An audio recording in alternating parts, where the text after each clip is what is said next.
The next witness will only be known to the public as Mia. Only the jury will know her real name. She is a former assistant of Diddy and director of development and acquisitions for Revolt Films. She described her work environment as follows. It was chaotic. It was toxic. It could be exciting. The highs were really high, and the lows were really, really low. Puff's mood determined the atmosphere, and his mood shifted all the time. Diddy was violent with her too. She said, "He has thrown things at me. He has thrown me against the wall. He has thrown me into a pool. He has thrown an ice bucket on my head." He also indecently assaulted her more than once. When she had her interview, she had to go to Diddy's apartment, and he only had underwear on. The head of HR was there, but left shortly after she arrived. Later, Diddy put more clothes on. Her work hours and salary also did not realize as discussed. She worked for many days with little to no sleep. When she was so exhausted that she started crying, Diddy would send her home to go sleep. Diddy once made a threatening comment questioning what Mia did all day. The jury saw her list of duties, including staying within Diddy's eyesight, unless he advises otherwise, always while on duty. Mia wasn't allowed to leave Diddy's home without his permission. He would send security after her when she left without permission. She was also not allowed to lock her bedroom door. She said that there was a lot of getting cursed out and humiliated and berated when she worked for him. For about a year, Mia was Diddy's only assistant, and she said the fact that Diddy believed in her made her want to prove herself to him. She and Diddy started the Revolt Film production company together. She said that working at Revolt Films was her dream job.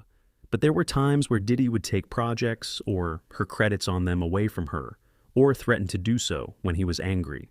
She was really shocked when Diddy decided to close Revolt Films, and she had to hear it from someone else. Mia met Cassie through her job and said that they are still friends to this day. She said the following about Diddy and Cassie's relationship. Their relationship was unequal and toxic. It was a cycle of highs and lows. He was abusive towards her. Mia didn't tell Cassie that Diddy indecently assaulted her. She often sat in on meetings with Diddy and Cassie that concerned Cassie's career, and Mia also testified that Diddy always made the final decision. Diddy would also ask Mia to send him photos of Cassie's hairstyles, nails, and outfits for his approval. Mia testified that as Diddy paid for Cassie's homes and cars, it was easy for him to punish her by taking some things away from her. Mia and Cassie's time together was also controlled by Diddy. He would also repeatedly reach out to Cassie when they are not together, even send security if she doesn't respond. She has seen Diddy attack Cassie, but she never saw her fighting back. She also testified about the incident that Deontay Nash testified about. Diddy arrived at Cassie's apartment and immediately started screaming and attacking Cassie. Mia felt that they were in real danger of having their lives ended. She also said that Diddy only stopped hitting Cassie after her head slammed into the corner of the bed. Diddy told Mia to contact a plastic surgeon and to say that Cassie fell because she was drunk. According to Mia, Diddy was not under the influence. When asked how Diddy appeared during the incident, Mia said his eyes turned like black and there was like no getting through. Like I was trying to get him to stop, and it was like he was looking through me. There was also an incident in 2010 at a party Prince hosted. Prince's security had to intervene when Diddy attacked Cassie. Cassie and Mia was in a hotel room when they were invited to the party. When Diddy arrived and he and Cassie locked eyes, she immediately ran off, but he caught her. Diddy then suspended Mia without pay for being insubordinate. She was suspended without pay many times for that same reason. In 2012, Mia went with Cassie and Diddy to Turks and Caicos. Mia was woken up when Cassie ran in screaming, saying, "You gotta help me, he's gonna take my life." They tried to close the door with furniture, but Diddy was too quick for them, and they had to run through the patio and onto the beach to hide. They took paddleboards and paddled out to sea, while Diddy was running and screaming on the beach. When the weather turned, they had to go back to shore. Mia has seen injuries on Cassie and described it as follows.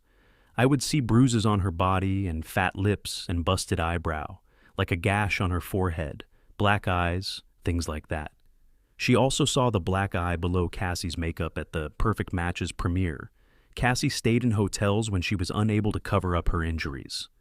Mia never reported any of the incidents to the police as she felt that Diddy was more powerful than the police. Diddy would always stress confidentiality, so she felt that she had to be loyal towards him. She said, I was supposed to protect him from people. Mia said that Diddy looked more upset than angry when he found out about Cassie and Kid Cudi. During the 2012 Cannes Film Festival, Cassie played a recording to Mia where you could hear Diddy yelling at and attacking Cassie.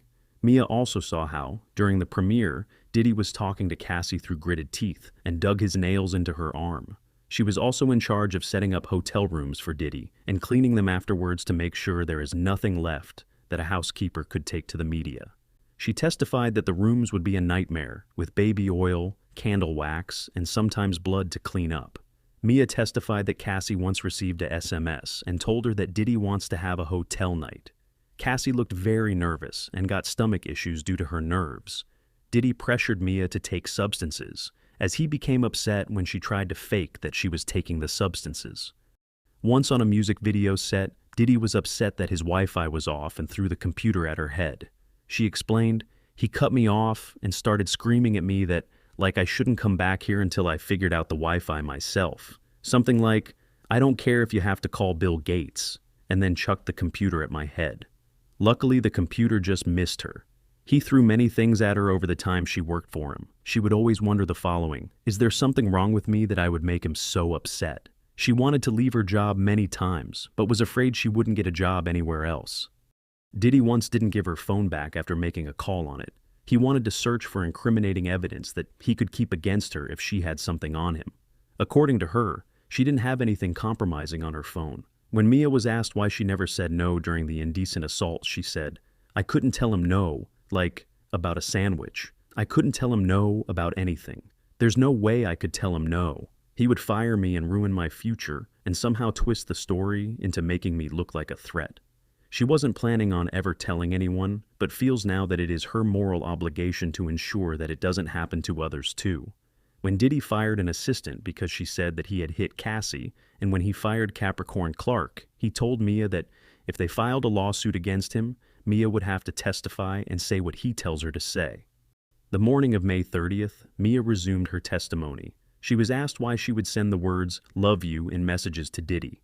She said that she wanted to keep their best friend dynamic for as long as possible for her own safety. When Mia left her job in 2017, she hired employment attorneys. Diddy felt that she was stabbing him in the back.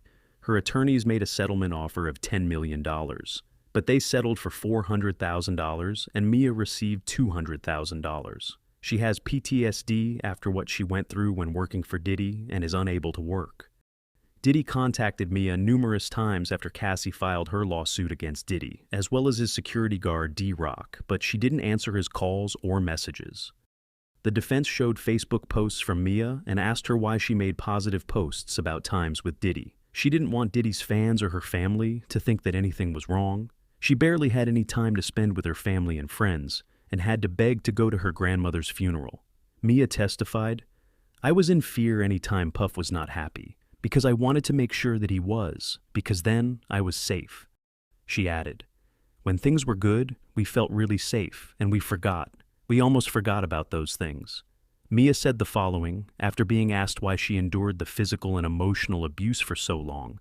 "I was young and manipulated and eager to survive. I'm unraveling a lot of this now in therapy. Nobody was there to say these things that were happening were wrong.